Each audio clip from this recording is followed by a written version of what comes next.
Operation Kagar గత కొన్ని నెలల నుంచి నడుస్తున్నటువంటి ఈ ఆపరేషన్ కగార్లో వందలాది మంది మావోయిస్టులు మృతి చెందినట్టు తెలుస్తోంది. ప్రధానంగా ఛత్తీస్గఢ్ అబుజ్బోడ్లోని అడవిలో 72 గంటల పాటు ఆపరేషన్ నిర్వహిస్తే ఆ ఆపరేషన్లో అటు పోలీసులు ఇటు మావోయిస్టుల మధ్య ఎదురు కాల్పులు జరిగినట్టు తెలుస్తోంది. ఈ ఎదురు కాల్పుల్లో మావోయిస్టు పార్టీకి సంబంధించినటువంటి ప్రధాన కార్యదర్శి నందాల కేశవరావు మృతి చెందినట్టు తెలుస్తుంది. కేశవరావుతో పాటు ఇంకొంతమంది ప్రధానంగా మావోయిస్టులు కూడా మృతి చెందినట్టు తెలుస్తోంది. సో దీనికి నిరసనగా ఆపరేషన్ కగార్ను ఆపాలి, ఈ బూటపు ఎన్కౌంటర్ను తక్షణమే ఆపాలంటూ మరి ప్రజా సంఘాలు మేధావులతో కూడా డిమాండ్ చేస్తూ ఉన్నారు. ప్రస్తుతం మనతో పాటు పౌర హక్కుల సంఘాల రాష్ట్ర అధ్యక్షుడు గడ్డం లక్ష్మణ్ గారు మాట్లాడే ప్రయత్నం చేద్దాం. సార్, గతంలో అనేక మార్లు ఇదే అంబేద్కర్ స్టాచ్యూ దగ్గర మీరు రిక్వెస్ట్ చేశారు, అనేక మార్లు నిరసన తెలిపారు. బట్ నిన్న జరిగినటువంటి సంఘటన ఎట్లా చూడొచ్చు? కేశవరావు మావోయిస్టు పార్టీ ప్రధాన కార్యదర్శిగా ఉన్నాడు. ఆ ఎన్కౌంటర్ను బూటకపు ఎన్కౌంటర్ అని కూడా చర్చ జరుగుతుంది. మీరు ఎట్లా చూస్తారు? భారత కమ్యూనిస్టు పార్టీ మావోయిస్టు పార్టీ కేంద్ర కమిటీ ప్రధాన కార్యదర్శి నంబాల కేశవరావు దాదాపుగా 50 సంవత్సరాలుగా పార్టీలో పనిచేసిన వ్యక్తి. ప్రజలు, అక్కడి ఆదివాసీలు, మొత్తం భారత సమాజం అంతా గుండెల్లో పెట్టుకొని చూసుకున్న వ్యక్తిని ఇవాళ 21 మే 2025 నాడు భారత సాయుధ బలగాలు ఆయనను బూటకపు ఎన్కౌంటర్లో చంపేసింది. ముమ్మాటికి కేశవరావు ఎన్కౌంటరు బూటకం. ఆ ఎన్కౌంటర్ పైన న్యాయ విచారణ జరపాలని పౌర హక్కుల సంఘం డిమాండ్ చేస్తుంది. ఆ న్యాయ విచారణ జరిపించడంతో పాటుగా ఆ ఎన్కౌంటర్లో పాల్గొన్న పోలీసు అధికారులపైన హత్యా నేరం మోపాలని మేము చెప్పడమే కాదు, జాతీయ మానవ హక్కుల కమిషను గైడ్లైన్స్ ఇచ్చి ఉంది. ఏ ఎన్కౌంటర్ జరిగినా ఎన్కౌంటర్లో పాల్గొన్న పోలీసు అధికారులపైన హత్యా నేరం పెట్టాలని ఉమ్మడి ఆంధ్రప్రదేశ్ హైకోర్టు కూడా ఆదేశాలు జారీ చేసి ఉన్నది. కనుక నంబాల కేశవరావుతో పాటుగా 28 మందిని ఎవరినైతే చంపారో ఆ ఎన్కౌంటర్ పైన ఆ పాల్గొన్న వాళ్ళ పోలీసు అధికారులపైన హత్యా నేరం మోపి ప్రాసిక్యూట్ చేయాలని డిమాండ్ చేస్తూ ఉన్నాం. ఎదురు కాల్పులు జరిగినాయి, ఎదురు కాల్పులో జవాన్ మృతి చెందిరు, ఇంకొంతమందికి గాయాలైనాయి అనేది ప్రధానంగా పత్రికలో వస్తున్నటువంటి ప్రచారం. ఏ ఎదురు కాల్పులు జరిగినా కానీ అవి ఎదురు కాల్పులుగా భావించలేము. ఏళ్ల మీద లెక్కబెట్టే మావోయిస్టుల పైన వాళ్ళ దగ్గర తుపాకులు ఉండొచ్చు, ప్రతిఘటన చేయొచ్చు. అయినప్పటికీ వేలాది మంది భారత సాయుధ బలగాలు అక్కడ పోయింది ఎందుకు? వాళ్ళకున్న విధి ఏంటి? భారత సాయుధ బలగాలు ఎవరైనా నిందితుడు ఎవరిపైనన్నా నేరారోపణ ఉంటే వాళ్ళను పట్టుకొచ్చి న్యాయస్థానాల ముందు నిలబెట్టడమే పోలీసులు, భారత బలగాలు చేయాల్సిన పని. ఆ పని పక్కకెట్టి తమ వృత్తిని పక్కకు పెట్టి పాలకులకు ఒత్తాసు పలుకుతున్న బలగాలు కేవలం ఇవాళ ఒకటే ప్రశ్న, దండకారణ్యానికి భారత బలగాలు ఎందుకు పోతున్నాయి? నేరారోపణ మోపబడిన వాళ్ళను తీసుకొచ్చి న్యాయస్థానం ముందు నిలబెట్టాలని పోతున్నారా? చంపటానికి పోతున్నారా? చంపటానికి పోయారు కనుక, వేలాది మంది పోయిండ్రు కనుక ఆ తూటాల వర్షం కురిపిస్తున్నారు. ఇవి మీరు అన్నట్టుగా ఎదురు కాల్పులు కావు, ఇవి ఏకపక్ష దాడులు. ప్రభుత్వం చేస్తున్న హత్య, ఏకపక్ష దాడులకు స్పష్టమైన నిదర్శన మీరు చూపెట్టిన విజువల్స్. కరెగుట్టలో 26 రోజులుగా జరిగిన ఆ విజువల్స్లో మీరు చూపించిన మీడియా వాళ్ళు ప్రకటించిన ప్రకారంగానే ఒకవైపు నుంచే తుపాకుల మోతలు, ఒకవైపు నుంచే అరుపులు, కేకలు, ఒకవైపు నుంచే బాంబుల వర్షాలు, ఇటువైపు నుంచే ఆ స్మోక్ దట్టమైన పొగలు, అటువైపు నుంచి ఒక్క తూట, ఒక్క తుపాకీ శబ్దం లేదు. ఇది ఏకపక్ష కాల్పులు గాక, ఇది బూటకపు ఎన్కౌంటర్ గాక, ఇది పథకం ప్రకారంగా పన్నిన హత్యాకాండ గాక మరి ఏమంటాం? ఈ ఎవరు చేసినా సరే పోలీసుల చేతిలో చనిపోయిన ప్రతి ఘటన పైన సిఆర్పిసి 176(1)A ప్రకారంగానే న్యాయ విచారణ జరిపించి దోషులైన పోలీసు నేరస్తులను న్యాయస్థానం ముందు నిలబెట్టి శిక్షించాలని చట్టాలు చెప్తున్నాయి. కేంద్ర ప్రభుత్వం, రాష్ట్ర ప్రభుత్వం చట్టాలను ఎక్కడ కూడా గౌరవించటం లేదు. ఇవాళ మానవత్వం మంటగలిసిపోతుంది. తీవ్రమైన సంక్షోభాన్ని ఎదుర్కొంటున్నది ఏంటంటే భారత సమాజంలో మానవత్వం. ఇవాళ భారత రాజ్యాంగం పరిహసించబడుతుంది. ఏం చేస్తుంది కేంద్ర ప్రభుత్వం? మొత్తం భారత సమాజం మేధావులు, ప్రజాతంత్రవాదులు, ప్రజాస్వామ్యాన్ని ప్రేమించే వాదులు అందరూ మావోయిస్టు పార్టీతో ఒక నెల కాల్పుల విరమణ ప్రకటించి చర్చలు జరపమని అందరూ కోరుకుంటున్నారు. ఒక నెల ప్రకటించి చర్చలు జరపడానికి మీకు ఏం అడ్డొచ్చింది కనుక? పైగా ఒక రేపు చేసిన వాళ్ళను సత్కరిస్తారు. ఇదేం సంస్కృతి? ఇవాళ హత్య చేసిన వాళ్ళను ప్రధానమంత్రి మోడీ దగ్గర నుంచి కేంద్ర మంత్రి హోంమంత్రి అమిత్ షా వరకు మెచ్చుకోవటం ఏంది, ప్రశంసించటం ఏంది? ఇక రేపు అవార్డులు రివార్డులు బహిరంగంగా ప్రకటించలేదు కానీ అవి కూడా ప్రకటిస్తారు. 4 దశాబ్దాలు ఒక వ్యక్తి మరొక వ్యక్తిని చంపితే ఆ చంపిన మనిషి హంతకుడు అవుతాడు. విత్ ఇన్ ది కంట్రీ హంతకుడు అవుతాడు. హంతకుడిని మెచ్చుకోవటం ఏంది? హంతకునికి అవార్డులు ఇవ్వటం ఏంది? ఈ సంస్కృతిని విడనాడాలి. మేము మొదటి నుంచి చెప్తున్నాం, పౌర హక్కుల సంఘం, హింస మరింత హింసకు దారితీస్తే తప్ప శాంతిని నెలకొల్పదు. మీరు హింసను మొదలు ఉపసంహరించండి. మీ పోలీసు బలగాలను దండకారణ్యం నుంచి ఉపసంహరించండి. ఎంత ప్రజాధనం వృధా అవుతుంది?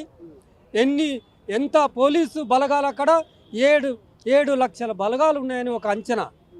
పోలీస్ సైన్యం ఉంది, మిలిటరీ ఉంది, యుద్ధంలో పాల్గొనే మిలిటరీ శకటాలు సంచరిస్తున్నాయి. 650 క్యాంపులకు పైగా దండకారణ్యంలో వెలసిల్లి ఉన్నాయి. ఏంది పరిస్థితి? ఎంత ప్రజాధనం వృధా అవుతుంది? మీరు ఎందుకు అక్కడ పెట్టారు? మరి వాళ్ళకి ఇచ్చిన ప్రత్యేక రక్షణ చట్టాల ప్రకారంగా, పెసా చట్టం ప్రకారంగా ఎవరు కూడా ఆదివాసీల రక్షణ కమిటీ అనుమతి లేకుండా పెట్టడానికి లేదు కదా. మీరు క్యాంపులు పెట్టి ఎన్ని సంవత్సరాలు అవుతుంది? మీరు ఈ మారణహోమానికి ఎందుకు శ్రీకారం చుట్టారు అంటే, అక్కడ ఉన్న ఖనిజ సంపదను, విలువైన వనరులను దోపిడీ చేసి పెట్టుబడిదారుల చేతిలో పెట్టడానికి. ఆ వనరులను, భారత సంపదను పెట్టుబడిదారుల ప్రైవేటు వ్యక్తుల చేతిలో పెట్టేదే అయితే నేషనల్ మినరల్ డెవలప్మెంట్ కార్పొరేషన్ ఎందుకు పెట్టుకున్నట్టు? మనం ప్రభుత్వ రంగ సంస్థలను ఎందుకు పెట్టుకున్నట్టు? ఇప్పటికే మొత్తం ప్రభుత్వ రంగ సంస్థలన్నింటినీ ప్రైవేట్ వాళ్ళకు అమ్మేస్తవి. మరి ఇక దరిద్రం, ఆకలి పెరగకపోతే ఏం పోతుంది? నీవు సంపదంతా తీసుకొని ప్రైవేట్ వ్యక్తుల చేతిలో పెడుతున్నావు కనుక నీ లెక్కల ప్రకారంగానే 80 కోట్ల మంది అన్నానికి అలమటిస్తున్నారు. కానీ ఆదివాసుల అభివృద్ధిని మావోయిస్టులు అడ్డుకుంటారు. అక్కడ రోడ్ అయినా, అక్కడ భవనం కట్టాలన్నా, ఒక స్కూల్ కట్టాలన్నా ఆదివాసుల అభివృద్ధిని అడ్డుకునేది మావోయిస్టులే. మరి హతం చేయాలన్నా అట్లే వదిలేయాలనేది ప్రధానంగా బీజేపీ, ఏబీపీ నాయకుల మాట. స్వాతంత్రం వచ్చి 80 సంవత్సరాలు అవుతుంది. మావోయిస్టులు పోయి ఒక 30-35 సంవత్సరాలు అవుతుంది. 35 సంవత్సరాల కింద ఎందుకు అడగలేదు ఈ ప్రశ్న? 35 సంవత్సరాల కింద నువ్వు అభివృద్ధి ఎందుకు పెట్టలేదు? నువ్వు రోడ్లు వేయదలుచుకున్నావు కదా. రోడ్ల విషయం క్లియర్గా చెప్తాను. ఆదివాసీలు కాలినడకే, రోడ్డు అక్కర్లేదు. ఇప్పుడిప్పుడే 2 వీలర్ వచ్చింది. చిన్న రోడ్డు వేయండి. 6 లేన్ల 4 లేన్ల రోడ్డు ఎందుకని అడుగుతున్నాం. నువ్వు వేస్తున్న రోడ్డు అభివృద్ధి కోసం కాదు. నువ్వు వేస్తున్న రోడ్లు కోకాకోలా బాటిల్స్ పగిలిపోకుండా స్మూత్గా పోవడానికి. నువ్వు వేస్తున్న రోడ్లు ఆ ఖనిజ సంపదను రవాణా తీసుకొని పోవడానికి. అంతేగాని వాళ్ళ అభివృద్ధి కోసం కాదు. ఆదివాసీల అభివృద్ధి అంటే ఓ దవాఖాన పెట్టుండి, ఓ స్కూల్ పెట్టండి, ఆ టీచర్ల నియామకం చేయండి, వాళ్లకు మంచినీళ్ళు కల్పించండి, వాళ్లకు ఎలక్ట్రిసిటీ సౌకర్యం కల్పించండి. మనకి ఇక్కడ మైదాన ప్రాంతంలో ఏ సౌకర్యాలు ఉంటాయో అలాంటి సౌకర్యాలు కల్పిస్తే, విద్యావంతులను చేస్తే, వాళ్లకు నిత్యావసర సరుకులు సప్లై చేస్తే అది అభివృద్ధి. అక్కడ కంపెనీలను ఏర్పాటు చేసి కంపెనీలో వాళ్ళను కార్మికులకు పెడితే ఏంది అభివృద్ధి? రోడ్లు వేస్తే అభివృద్ధా? అందుకని అభివృద్ధి నమూనాను మార్చుకొని ఆదివాసీలపైన నిజంగా ప్రేమ ఉంటే డ్రోన్ల మీద వచ్చి వాళ్ళను వీడియోలు తీయటం మానేసేయండి. మీ బలగాలు అత్యాచారాలు చేస్తున్నాయి, మేము చెప్తున్నాంగా. ఆదివాసీ మహిళల మీద అత్యాచారాలు జరుగుతున్నాయంటారు. అసంఖ్యాకమైన అత్యాచారాలు ఆదివాసీ మహిళల పైన జరుగుతున్నాయి. ఇప్పటికీ తడకలు వేసుకొని స్నానం చేస్తారు. ఏది నీ అభివృద్ధి? తడకల్లో స్నానం చేసుడే అభివృద్ధియా? వాళ్ళకు ఒంటి మీద బట్టలు ఉండవు, కేవలం ఒక లుంగి మాత్రమే చుట్టుకుంటారు. మాయలో ఒక లుంగి ఇట్లా పైకి వేసుకుంటుంది, ఒక టవల్ పైకి వేసుకుంటుంది. ఇది అభివృద్ధి? వాళ్ళ పొట్ట నిండా తినడానికి లేదు, తునికాకు ఇంకా కోసుకొచ్చుకుంటున్నారు. ఇది అభివృద్ధి? నువ్వు అభివృద్ధి చేస్తే తునికాకు ఎందుకు పోతారు? ఆ అడవి ఫలాలను తీసుకొచ్చి పిల్లలకు తినబెట్టుకుంటారు, పొట్ట నింపుకుంటారు. ఏది నీ అభివృద్ధి? ఈ అభివృద్ధి దోపిడీ అభివృద్ధి. దోపిడీ వర్గాలకు కోట్లు ఇవాళ. కానీ ఒక్క మాట ఏం చెప్తారు, నంబాల కేశవరావు ఎన్కౌంటర్తో ఆపరేషన్ కగారు చివరి దశకు వచ్చిందనేటువంటి స్టేట్మెంట్లు వస్తూ ఉన్నాయి. ఓవైపు మోదీ మెచ్చుకుంటున్నాడు బలగాల్ని, ఇంకోవైపు అమిత్ షా మెచ్చుకుంటున్నాడు. ఎట్లా చూస్తారు? నంబాల ఎన్కౌంటర్తో నిజంగానే ఆపరేషన్ కగారు ముగిసింది అనుకోవచ్చా? నంబాల కేశవరావుతో పాటుగా 28 మంది చనిపోయినారు. మా లెక్క ప్రకారంగా 528 మంది ఆపరేషన్ కగారు పథకంలో ప్రాణాలు పోయినాయి. నీవు ఎంతమందిని చంపినా భావజాలాన్ని చంపలేము. చంపటం ద్వారా అసలు ఎంత అన్యాయం! చంపటం అనే పదం ఉపయోగించటం. చంపటం ద్వారా ఒక పార్టీని నిర్మూలించలేము. ఆ రాజకీయ పార్టీని రాజకీయంగా ఎదుర్కోండి, తుపాకులతో ఎదుర్కోవటం ఏంది? వాళ్ళ దగ్గర తుపాకులు ఉన్నమాట వాస్తవమే, నిర్వీర్యం చేయండి. మీరు పథకాలు ప్రకటించండి, ఏదో రకంగా వాళ్ళని బయటికి తీసుకొచ్చి చర్చలు జరిపి శాంతిని నెలకొల్పి ఈ భారతదేశం ప్రజలు ఏది కోరుకుంటున్నారో అది చేయండి. కానీ నంబాల కేశవరావు చనిపోయినా, అంతకుముందు రాష్ట్ర ప్రధాన కార్యదర్శులు చనిపోయినా, ఎంతోమంది అమరులైన చరిత్ర భారత కమ్యూనిస్టు పార్టీ మావోయిస్టుది.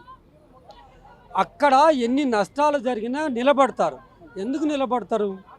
మాజీ డీజీపీ దొర చెప్తున్నాడు, మావోయిస్టు పార్టీని తుడిచిపెట్టలేము ఆ భావజాలాన్ని. అది ఆలోచన అంటే. భావజాలాన్ని తుడిచిపెట్టలేము, హత్యలతో ఆపలేరు.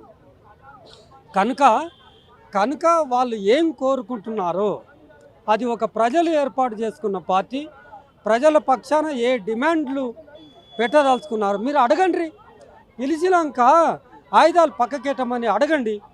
పిలిచినాక మీరు సాయుధ పోరాటం విరమించండి అని అడగండి.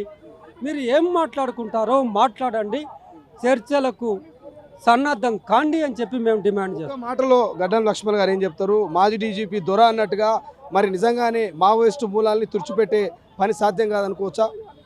ఖచ్చితంగా ఆయన అనుభవంతో చెప్పాడు. మావోయిస్టు పార్టీ కమ్యూనిస్టు పార్టీ భావజాలం అంటే తాత్కాలికంగా కమ్యూనిస్టు పార్టీలు విప్లవ పార్టీల ప్రభావం తక్కువ ఉంది, బలహీనపడ్డట్టుగా కనబడుతుంది. కానీ అశేషమైన ప్రజానీకం గుండెల్లో కమ్యూనిజం ఉంటుంది. కమ్యూనిజం అంటే ఏంది? అందరూ సమానంగా బ్రతకాలని, అందరూ సమానంగా బ్రతకాలనే ఫిలాసఫీని ఎవరైనా తుడిచిపెట్టగలరా? ఒక్క కరోనా సమయంలోనే ఆదాని ఆస్తులు 700 టైమ్స్ పెరిగింది. అది ఎంత ఆర్థిక అసమానతలు ఉన్నాయని ఆ అంతర్జాతీయ అధ్యయన సూచికలే చెప్తున్నాయి కదా.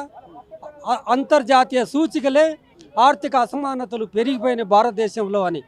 నీ పాలసీ విధానాలన్నీ కేవలం పెట్టుబడిదారుల లాభాలు పెంచడానికే కానీ భారత సమాజాన్ని నీవు కనుక నిజంగాలని వాళ్ళని ఉద్ధరించదలుచుకుంటే 80 కోట్ల మందికి నీవు బియ్యం సప్లై చేయాల్సిన అవసరం రాదు కదా. దాన్ని గొప్పగా చెప్పుకుంటున్నావు. 80 కోట్ల మంది వాళ్ళు నిరుద్యోగం ప్రబలిపోయింది. 2 కోట్ల సంవత్సరానికి ఉద్యోగాలు కల్పిస్తానన్నావు. కోట్లాది మంది నిరుద్యోగులు, నీవు చెప్తున్న 80 కోట్ల మంది అన్నానికి దిక్కులేని వాళ్ళు ఏకమై కన్నెర్ర చేస్తే మీరు ఎక్కడుంటారు? మీ పునాదులు కదిలిపోవా? మీ మనస్తత్వాన్ని, మీ ఫిలాసఫీని మానుకోండి. బీజేపీ ఆర్ఎస్ఎస్ ఫిలాసఫీ కాదు మీరు ఇప్పుడు మాకు పాలకులు. నిజంగా ఆర్ఎస్ఎస్ విధానాలు ఒక కమ్యూనిస్టులను, ఒక క్రిస్టియన్లను, ఒక ముస్లింలను లేకుండా చేయాలని, అది కాదు. పాలకులుగా అట్లా చేయలేరు. మీరు ఆర్ఎస్ఎస్గా అట్లా చేయగలమని ఆశిస్తారేమో కానీ ఒక భారత ప్రధానిగా, ఒక హోంశాఖ మంత్రిగా నిర్మూలించండి, చంపేయండి. చివరి నక్సలైట్లు ఎక్కడ పొదలో ఉన్న దాచుకున్న గుంజుకరాండి, గుంజుకొచ్చి న్యాయస్థానం ముందు నిలబెట్టండి అని కాదు, పొదల నుంచి లాక్కొచ్చి చంపేయండి. ఏం పరిభాష అది? ఎవరికి మీరు మోడల్గా ఉంటున్నారు? మీరు పలచన అవుతున్నారు, ప్రజల్లో ఆగ్రహం పెరిగిపోతుంది. అది పెళ్ళుబుక ముందే జాగ్రత్త పడాలని బీజేపీకి తెలియజేస్తా ఉన్నాం. పౌర హక్కుల సంఘం రాష్ట్ర అధ్యక్షులు గడ్డం లక్ష్మణ్ క్లియర్ చెప్తా ఉన్నాడు. ఇది బూటపు ఎన్కౌంటరు. సో ఖచ్చితంగా ఆ నంబాల కేశవరావుకు సంబంధించి ఇది బూటకపు ఎన్కౌంటర్ తప్ప ఎక్కడ కూడా ఎదురు కాల్పులు జరగలేవు. ఎదురు కాల్పులు ఎక్కడ కూడా మరి మావోయిస్టులు మృతి చెందలేరు. ఖచ్చితంగా ఆపరేషన్ కగార్ను ఆపాలు అంటూ మరి గడ్డం లక్ష్మణ్ చెప్తున్నటువంటి పరిస్థితి. చూద్దాం ఏం జరగబోతుంది. నిజంగానే ఆపరేషన్ కగర ముగిసిందనేటువంటి చర్చ జరుగుతుంది. మరి నిజంగా ముగిసినట్టేనా, ఇంకా కంటిన్యూ అయ్యే అవకాశం ఉందా? కెమెరా పర్సన్ అజయ్తో శ్రీశైలం, తొలి వెలుగు, హైదరాబాద్. ప్రపంచంలో ఏ మూల ఏ క్షణం ఏం జరుగుతుందో వేగంగా తెలుసుకోవడానికి తొలి వెలుగు వాట్సాప్ ఛానల్ని ఫాలో చేయండి.